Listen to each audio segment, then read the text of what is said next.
Hello friends, welcome back to our channel. അങ്ങനെ ഈ വർഷത്തെ ഓണവും അടുത്തിട്ടുണ്ട്.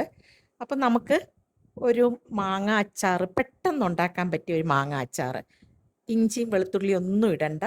അപ്പോൾ അതെങ്ങനെയാണ് ഉണ്ടാക്കുന്നത് നോക്കിയാലോ.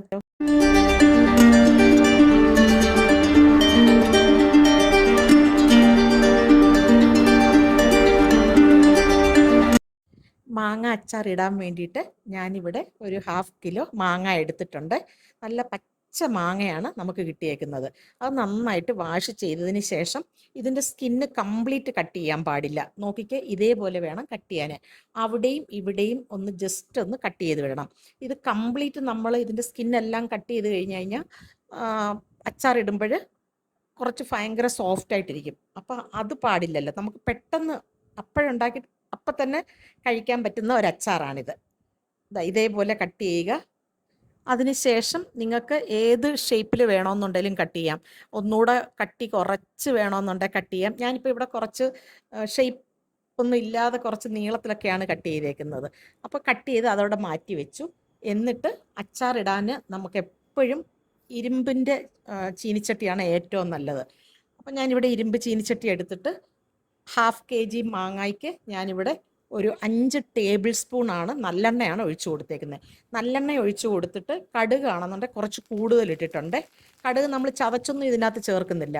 അപ്പോൾ കടുക് അതുകൊണ്ട് കുറച്ച് കൂടുതലിട്ടു. അതിൻ്റെ കൂടെ തന്നെ കട്ടക്കായമാണ് ഇടുന്നത്, പൊടി കായമല്ല.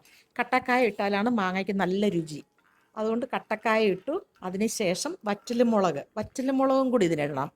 വറ്റൽമുളക് നല്ല കട്ട് ചെയ്ത് നിങ്ങൾക്ക് ആവശ്യമുള്ളത് ഇടാം. ഞാനൊരു 3-4 ഇട്ടിട്ടുണ്ട്. അതിൻ്റെ കൂടെ തന്നെ കറിവേപ്പില ഇടണം. എന്നിട്ട് ഗ്യാസിൻ്റെ ഫ്ലെയിം ഓഫ് ചെയ്ത് ചൂടൊന്ന് കുറയണം. ആ എണ്ണ കുറച്ചൊന്ന് തണുക്കണം. അതിന് ശേഷം വേണം ഞാനിവിടെ മുളക് പൊടിയാണെങ്കിൽ എരിവുള്ള മുളകും എരിവില്ലാത്ത മുളകും കൂടെ മിക്സ് ചെയ്താണ് ചേർത്തേക്കുന്നത്. ഇതെല്ലാം 1/2 കിലോയുടെ മെഷർമെൻ്റാണ്. അതിന് ശേഷം മാങ്ങ ഇട്ട് കൊടുക്കണം. ഇത് ഇപ്പോഴൊന്നും നമ്മൾ ഗ്യാസിൻ്റെ ഫ്ലെയിം ഓണാക്കുന്നതേ ഇല്ല. ആ ചൂടിൽ തന്നെയാണ് ഇതെല്ലാം ചെയ്യുന്നത്. നന്നായിട്ട് മാങ്ങ മിക്സ് ചെയ്ത് കൊടുക്കണം.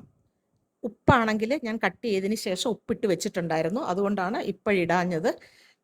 ഇതെല്ലാം മിക്സ് ചെയ്തതിന് ശേഷം ഉലുവാപ്പൊടി ഇടണം. ഉലുവ ആണെന്നുണ്ടെങ്കിൽ വറുത്ത് പൊടിച്ചിട്ട് ഞാൻ 1 ടേബിൾ സ്പൂൺ ഉലുവാപ്പൊടി ഇട്ടിട്ടുണ്ട്. എന്നിട്ട് ലാസ്റ്റ് വിനീഗറും കൂടെ ഒഴിക്കണം. അത് നിങ്ങൾക്ക് ആവശ്യത്തിന്, എന്നുവെച്ചാൽ വിനീഗർ ഒഴിക്കുമ്പോൾ കുറച്ചുകൂടെ പുളി കിട്ടും. പിന്നെ മാങ്ങ കേടാകുകയില്ല, അറിയായിരിക്കുമല്ലോ എല്ലാവർക്കും. അതും കൂടെ ഒഴിച്ച് നന്നായിട്ട് മിക്സ് ചെയ്യണം. അടിപൊളി ടേസ്റ്റ് എന്ന് പറഞ്ഞു കഴിഞ്ഞാൽ എനിക്ക് തോന്നുന്നു ഇഞ്ചിയും വെളുത്തുള്ളി ഇടുമ്പം അതിൻ്റെ ടേസ്റ്റ് ആയിരിക്കും മുന്നേ നിൽക്കുന്നത്. ഇങ്ങനെ ഉണ്ടാക്കിയപ്പോൾ മാങ്ങയുടെ ടേസ്റ്റ് നമുക്ക് നന്നായിട്ട് ഫീൽ ചെയ്യുന്നുണ്ട്. അതുമല്ല എളുപ്പമാണ് താനും.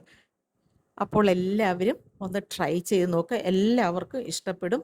നല്ല ടേസ്റ്റായിരുന്നു. ആ കായമൊക്കെ കട്ടക്കായൊക്കെ അത്ര ഇട്ടതുകൊണ്ട് ഭയങ്കര ടേസ്റ്റായിരുന്നു. നമുക്ക് ചോറിൻ്റെ കൂടെ ഞാൻ ആ സമയം തന്നെ എടുത്ത് കഴിക്കുകയും ചെയ്തു. അപ്പോൾ എല്ലാവരും ഇതേപോലെ ഒന്ന് ട്രൈ ചെയ്യുക. എല്ലാവർക്കും എൻ്റെ ഈ വീഡിയോ ഇഷ്ടപ്പെട്ടു എന്ന് വിചാരിക്കുന്നു. അടുത്ത നല്ലൊരു വീഡിയോ ആയിട്ട് വരുന്നത് വരെ ബൈ ബൈ.